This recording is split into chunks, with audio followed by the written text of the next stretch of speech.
So, today we're going to see Mirror Mirror. I really didn't want to, but really nothing else came out. Not a movie came out on Friday. There was like, Jesus, there was nothing that came out on Friday. Nothing. Yeah, totally nothing was out. Like, Friday, I don't know, what came, that Jason Statham movie? Shadows to look forward to. Yeah, oh boy, like, Dark Shadows. Like, it's that Jason Statham movie and that Zac Efron gig. I don't know, it just feels like, I don't know, nothing really came out. Like, ever since Cabin in the Woods, it's kind of like a dry spell now, already. I think some comic book movie came out. Dark Knight come out? No, Spider-Man doesn't come out this week. When does Dark Knight come out? Because I think that's the movie that kicks off the summer blockbuster. Yeah, it's Batman that starts it off. And Spider-Man. Spider-Man. Yeah. And Prometheus is in there somewhere. Yeah. Which are all gonna be really good. But seriously, why couldn't anything come out this week? Like, there's nothing coming out. We're stuck seeing some Tarsem Singh bullshit. Oh, I fucking hate Tarsem Singh. Yeah. We're going to see the Avengers. Woo!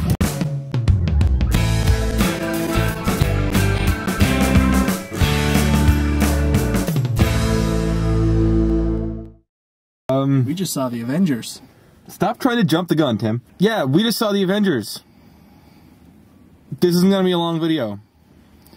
Sucked. Yeah, so, Doc? What's there to say without spoiling everything besides the fact it was amazing? Like, holy crap, what a fun movie. Tim? You don't need to ask me. You know what I'm going to say. There actually wasn't a dull moment in that entire movie. Like, every single scene worked. That was so good about it. I loved it. The movie was amazing. Best superhero movie ever. By like leagues. Yep. I think that's it. Night, everybody. Come on. So, we saw the Avengers tonight, but instead of doing a long-winded review in the car like we usually do, we figured we'd bring it back to the home, and instead of talking about Avengers as how good it was, we're just going to talk about the ramifications of it and what's happening and what this movie means for movies, because this is a milestone. Like, I haven't encountered another film in a really long time that has had such unanimous praise from just about everybody. So there's no point in us sitting here and telling you what we thought about the movie, because it was pretty unanimous. You probably saw that we all fucking loved it. So what we're going to do is just talk about the movie for a little bit. So yeah, I think the one major thing that is going to come out of this is that there's going to be a huge, even bigger boom in superhero movies, because superhero movies have been on the incline for a while now, but it's this point where this is the saturation point. This is the point when they reached a new benchmark. This is what this is what comic movies are going to become now.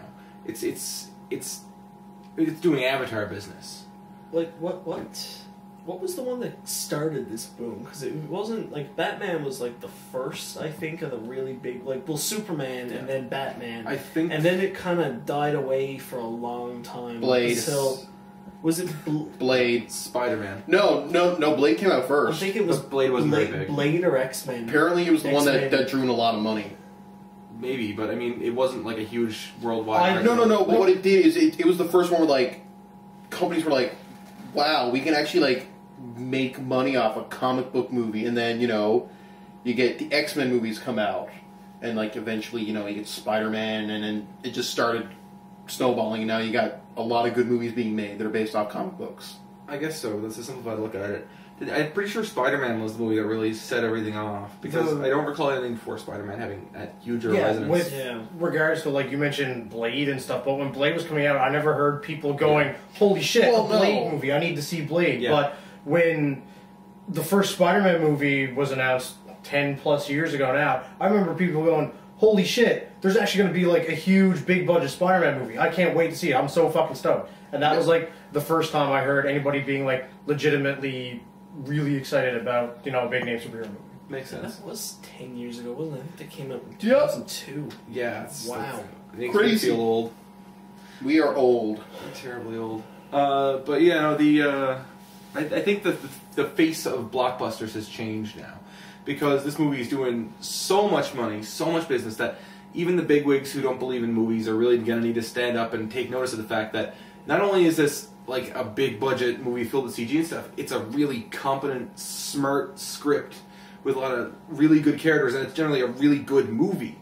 Now, here's the thing, is that Avatar did a lot of business, but Avatar sold that business on the fact that there was so much CG and so much 3D and so much prettiness in it. And well, Avatar was at the beginning of the 3D boom. Yeah, exactly. So Avatar started it, but this is where it, like, everything coalesces into good movie equals big business. Yeah. And if the model of good movie equals big business continues, then we're in for really great times. Like, I mean, honestly, in the time we've been going to movies, we've had a pretty good run. Like, I mean, think about it. What did we do? We had Goon, which was really good. I mean, even the early stuff like The Grey was you know, might not be everybody's cup of tea, but it wasn't. But it wasn't terrible. Don't move. Stare right back at him. I think the only real terrible film we've got to see is Gone. Yeah. But everything else generally has been either okay or good. Like, I mean, we saw Cabin in the Woods. Yeah, that's what I was just about to bring up. Like, we're talking about a Joss Whedon movie, so why not mention his other big movie, Cabin in the Woods? Exactly. You had Cabin in the Woods. You have Hunger Games. Even though I had a lot of problems with it, I still like it. Yeah, and the movie's doing really well for itself. Exactly, and you've got like all this other good stuff. Like, I mean, the Pirates, solid kids movie. Yeah. You got what else? You got like Wrath of the Titans. You know, there's just a lot of fun stuff coming out. And I think this is the time when they need to start realizing that quality equals money. Oh yeah. Big time, because I mean, churning out things left and right is one thing, but when your movie actually is good enough that you can get people in there to watch it based on the fact of how good it is, that's when the cycle changes. I think Hollywood's starting to realize that now. I think like the last like big stupid piece of crap they're putting out now is Battleship. Battleship's going to be a stupid piece of crap. Whatever Michael Bay does with his time, Transformers related or not, is going to be a big pile of crap. Yeah, but even so, we have Marvel movies to fall back on, because they've all been very good, and this movie just combined them together and made it even better. I'm amazed at the properties that Marvel is making movies out of, because they've already announced the fact that they're going to be doing Doctor Strange and Guardians of the Galaxy, which is a very little known property. I mean, I know who they are because of my friends who are interested in it, but besides that, like, they're not someone that a lot of people know of. Well, the thing with Guardians of the Galaxy is, like, being somebody who's read like the entire like recent Guardians of the Galaxy run and stuff, it's a really huge gamble for Marvel to be trying to make these guys into a movie. And, well, I guess with all of the money Avengers making now, they could really do anything, be it success or failure. But, I mean, with doing a property like Guardians of the Galaxy shows that they're willing to take huge chances and introduce people to new properties of theirs. And, I don't know, I think it's really something a lot more studios, especially big studios, should take a chance with, is something just new and fresh. Guardians of the Galaxy has a talking raccoon in it. Yeah, exactly. That would turn a lot of people off. A talking raccoon and a like 9 foot tall tree that only says his name. Like, that's two of the central characters, and that's going to be a hard movie to market. But you know, I give my applause to Marvel if they're going to go through with that, because they've got balls. Yeah, and Marvel, call me Moon Knight script. Call me. It's coming. I read the first page. Beautiful. I read the first page. It's pretty good. Doc approved. So yeah, I mean, this is just gonna change things. Like, things are gonna be different after this movie. Like, next summer, you're gonna see a lot more good blockbusters. I think they might start realizing that you don't need like stupid plot. Like, you don't need to handhold the audience. Like, I mean, especially not in this movie where there's a whole lot of backstory to know, but they don't go into any of it. Like, one of the main plot points of the movie is the fact that Tony Stark has the arc reactor. Yeah. But they don't ever show it in the movie. They only really mention it in passing, and you're expected just to know what the arc reactor is. But that's fine, because that means the movie assumes the audience knows enough to go along with it. That they've seen Iron Man 1 and 2. Exactly, Yeah. and judging by the box office and the critical standing of the thing, yes. Yeah, a They lot have of people have seen the Iron Man They movies. have succeeded. That is a successful interpolation. People know what the fuck they're talking about. Yeah. So it's nice to see a movie where you get rewarded for actually knowing things. Yeah. And the movie doesn't pander to you. No. And you don't feel like a sheeple being, being This- huddled into the theater. This feels like another part of, like another chapter in a book. That's how this movie feels to me, is because it doesn't really go back to explain, except for the things that might, the really really obscure stuff, and there wasn't even like any of that really. Maybe just kind of to explain who the Asgardians are a little bit, but I mean. Like, this really just feels like the next chapter in a story that started with Iron Man. Yeah, it's true though.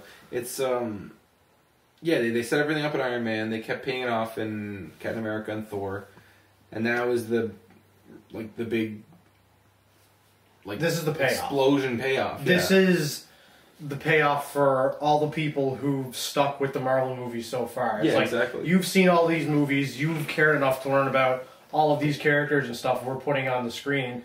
So now, here's a time when you just get to see them go all out. Exactly. This is the climax to the first book. Yeah, there you go. And this is and what's cool about it is the fact that all the Marvel movies are good.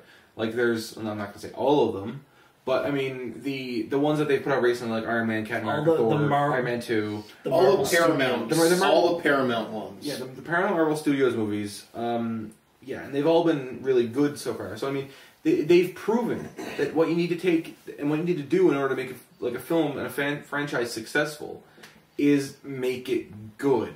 It's that, but it's also to take what you're doing seriously. Like, if I have somebody, like, say, like, it's kind of like what Fox Studios, I guess, did with, like, Fantastic Four and shit. Like, they didn't really, like, on paper, Fantastic Four is kind of a silly concept. Yeah. And this is coming from a big Fantastic Four fan.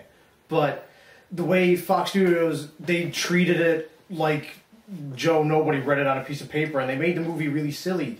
But you watch movies like Iron Man, who's about a man who wears a robot suit, or Captain America, who's about a guy who runs around dressed up like the American flag. Yeah. It sounds ridiculous, but the fact that Marvel Studios themselves take these ideas seriously means the audience is going to take them seriously. Exactly. What bugs me most about the failings of the Fantastic Four movie is the fact that around that same time, you basically had that movie done right, with a different name slapped on it. What's that? It was The Incredibles. Oh yeah. The Yeah.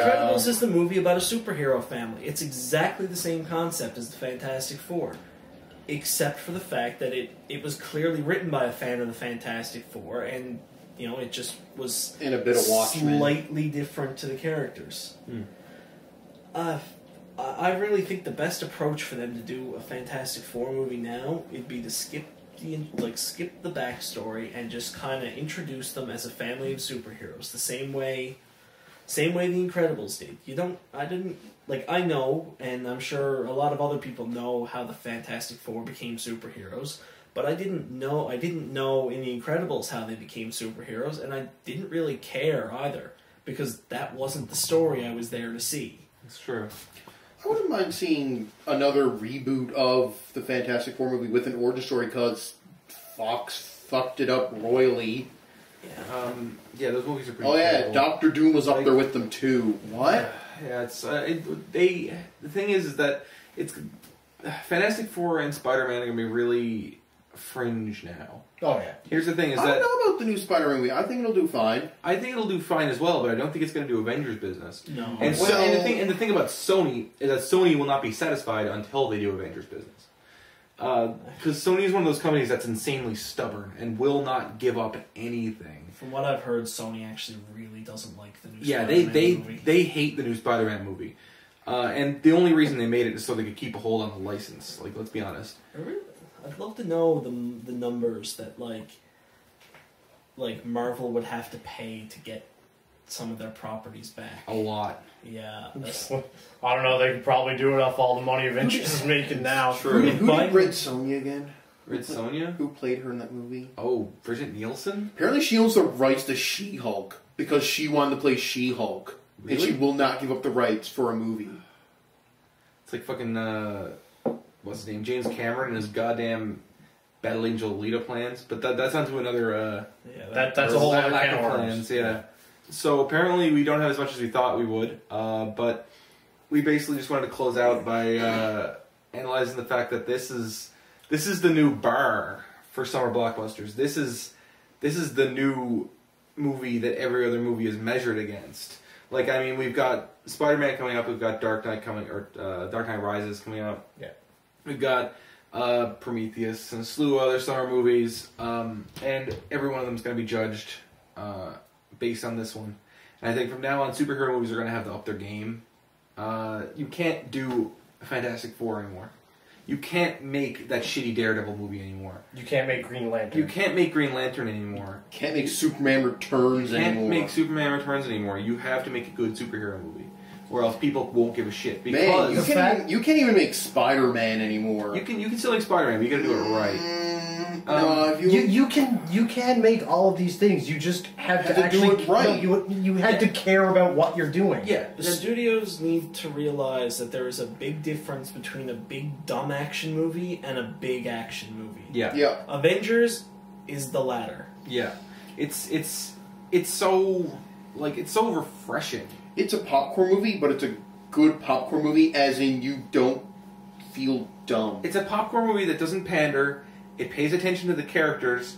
It has incredible action. Has CG that is better than probably most movies I've seen. Yeah. Incredible action and CG that you can follow. That you can Yep. actually follow on screen. You It's can not actually just a tell what's blurry happening. mess. It's not a blurry mess. Every character does something. There's no wasted characters. Yes, that's what I loved about it. It's like everyone, when they had that big, huge fight scene, everyone had their own little moment to shine, Yep. and it wasn't, overdone. Yeah, I was really afraid that Hawkeye wasn't going to get as much screen time as everybody else because... But they used them really well. Exactly, but that's the thing, is that he kind of had a Considering second he wasn't wind. in the second, for the first half of the movie, he really came out swinging when he Yeah. did show up. Yeah. And It's he served his role perfectly. I really like the idea of him being the eyes in the sky, who Mm. is calling the shots for Yep. everyone, saying you go here, this is what's going on there, go over there and cut them off there, kind of thing. And then taking his shots with his bow whenever he gets the chance. I was also really glad they cut out what was going to be that secondary story for Captain America. I'm really glad that didn't make it, because I think that would just drag the crap out of the movie. It would have, and considering they're making a second Captain America movie, They I'd can rather probably they can throw that in as flashbacks, which would be fine. This is an ensemble movie. You can't Yeah. focus on Yeah. one You character pinpoint like that. Yeah. Especially when they're having their own They series of movies. they bring it up that he's not used to this place. He thinks that the American dream is gone, but then he starts seeing how the American dream is still kind of alive. So he just moves on. Here's the thing, is that if this movie was made by soulless corporate executives as opposed to our Lord and Savior Joss Whedon, Iron Man would have been the star. Yep. It would have been Iron Man's show, and everybody else just would have been there. Mhm. And that's the way it would have worked, and they would have had Iron Man everything, and they would have said, The Avengers, starring Robert Downey Jr. as Tony Stark as Iron Man, and a bunch of other people. Or they would have and, said Iron Man and Chris the Evans, Chris Avengers. Hemsworth, Scarlett Johansson, Jeremy Renner, blah, blah, blah, blah, blah. But because that so much care was paid to the fact that it's an ensemble, it's like you said, an ensemble cast, and it is the Avengers and not the Tony Stark show. It's that's what would have happened if some big stupid studio exec would have gotten their hands on this and said, here's what we want, boom, boom, boom. But the fact that they didn't get their hands on this, I think, is a huge leap forward for movies. I really want a new Hulk movie.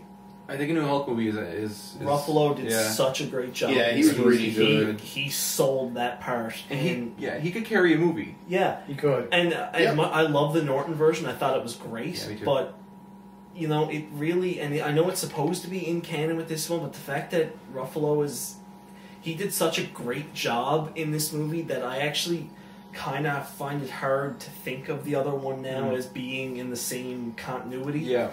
I mean, it's... I think they should just bring back Edward Norton as a different character. Bring back Quicksilver. You're pretty alright, Quicksilver. Yeah. I think the only thing I have to say is go see this movie you haven't seen already. The movie's already made enough money, but continue to support it still. Yeah, why not? Well, are we seeing it tomorrow again?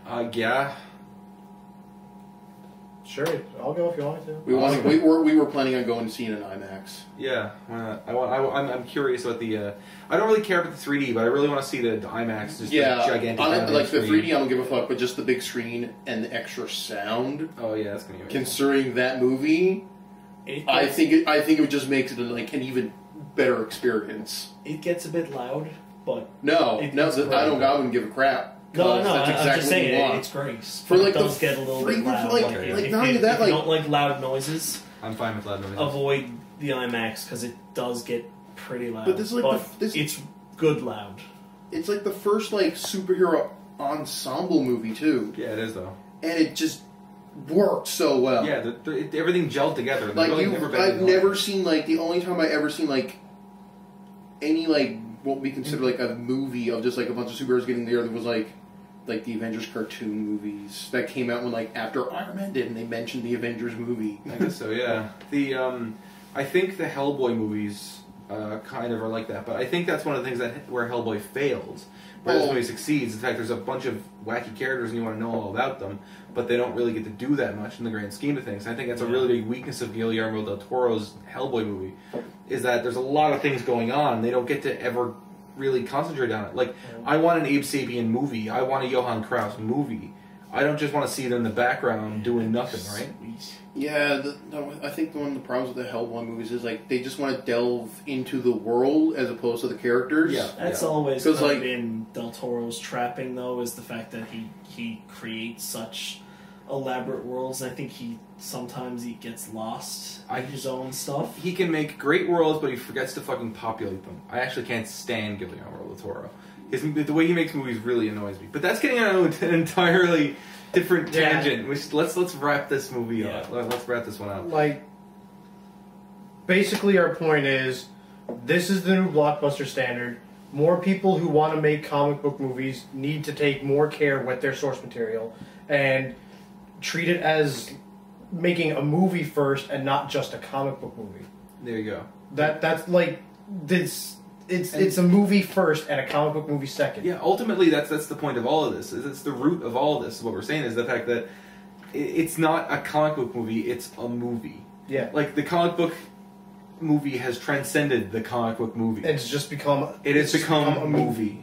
Yeah. Yeah, and that's ultimately the point of all this, I think. And that's the reason why I wanted to get you guys here and put you on camera. I don't know. I think you can still have a comic book movie. It's just do it right. That's all you need. Yeah, but no, you can't. But you don't have to label it as such anymore. Yeah. Like, no, I'm not going to call Captain America a good comic book movie. I'm going to call Captain America a good movie. No, it's a good movie based on a comic, but that's just it. Like, whatever. But I mean, that's the thing, though. You don't have to make that distinction about the book. You don't make the distinction. That was a pretty good movie based on a book. I would call it it's a good movie. It's called a good movie adaptation. But that's what it is. Here's the thing: is that books are different than comics. When you say it's adapted from a book, it could be from anything. You say it's adapted from a comic, that pinpoints one specific ideology. Yeah. People think comic books, they think spandex, they think big fights, they think people jumping through the air, they think humor, they think rollicking fun. Yeah. When you say a book movie, it can literally be anything. But a comic book movie points to a certain number of elements that have to be in every comic book movie for it to be a comic book movie. And this movie has stretched those elements so far that you can't even call a comic book movie anymore. Yeah, but my point was that you don't hear a lot of people say, that was like a book movie. Yeah. Or something like that. But you almost always hear people say that was a good comic movie or comic book movie. And I don't think you need to make that distinction anymore. Comic book movies, they're just movies. Just drop the pretext or the pre... I think it's just when you throw in like the concept of like a superhero, the one thing that comes to your mind when you think of superheroes comics. That I don't think you can ever escape that. Because I mean, where do they start off? I don't agree. In comics. It's gotten to the point now with the Avengers. I think this is the point when that changes. Is that this is the point when the superhero is no longer like with the comic book moniker, because there's a lot of people in this world who don't read comic books, who've never picked up a comic book. Like, all four of us have read comic books ad nauseum, so we have like this kind of biased look at it. We think that everybody knows the same kind of knowledge that we do, but most people don't give a fuck about comic books. They might go see Batman because it's an action movie. They don't give a fuck it's a comic book movie. No. Yeah. And here's the thing, is that now it's not even going to matter if it's a comic book movie. It's a legend. Yeah. Is what it is. Modern day myth. And that's one of the really interesting concepts I've heard superheroes described as, is literally modern day Greek myth. Well, that's because it's exactly, it's the same kind of thing. It's superhero powered people Doing dealing with things, doing heroic things, yeah. And I mean, it's no different than like the myths of the, you know, back in the day, like just all the different areas, like just mythologies and legends. Mm-hmm. And it's something we've built up ourselves as a people, and it's something that every single person knows. You walk up to somebody, you walk up to pretty much anybody who, you know, can speak English and say, "Who's Superman?" and they'll know. Yeah. Yeah. They're as recognizable as Mickey Mouse and Apple Pie. I mean, like, it's just everything is so ubiquitous now that we don't even need the title comic book anymore. We just need movie. Which is why it's such a pain that with the new Superman movie, it's another origin story. Yeah. Because everybody on Earth knows Superman's origin story. Yeah, it's true, yeah. You don't even need to put spoiler alert in front of it when I say he's an alien and he came to Earth when he was a kid and he gets powers from the sun. Oh my god, Tim, you just spoiled fucking Well, everything. I mean, it's no different than, you know, new Spider-Man where it was like, Peter Parker goes into a place and he gets bitten by a radioactive spider. But they changed that, though. Well, they just went with a different comic book's interpretation, but I mean, it's kind of still the same Anyway, thing. We're rambling. Yes. Let's wrap this up. Bottom line, go see Avengers. See the movie. Go see it, please. I don't need to fucking tell you that. You know to go see this movie. All of us know you need to see that movie. If you're not sure, yeah, I mean, this movie can be enjoyed by pretty much anybody. Like, I can't think of anybody I'd not recommend this to. Grandma will like it because Chris Hemsworth has very nice pecs and abs and arms and hair and your grandpa will like it because Scarlett Johansson has a really nice ass. Yes, and that's why yes, but sorry, I just had to get the image of Scarlett Johansson's ass out of my head. Yeah, this is a very, very attractive movie. Well, of course, everybody in this movie. It's superheroes. Yeah. Not superheroes, but I mean everybody in this movie. Like that's in every movie. Yeah, well, it's a movie. But, like, I don't know, for this one here, it actually stands out, like, especially. Are you trying to say that you want to have sex with the Avengers, Tim?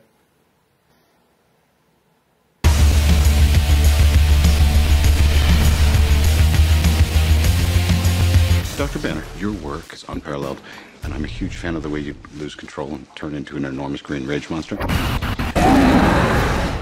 Thanks.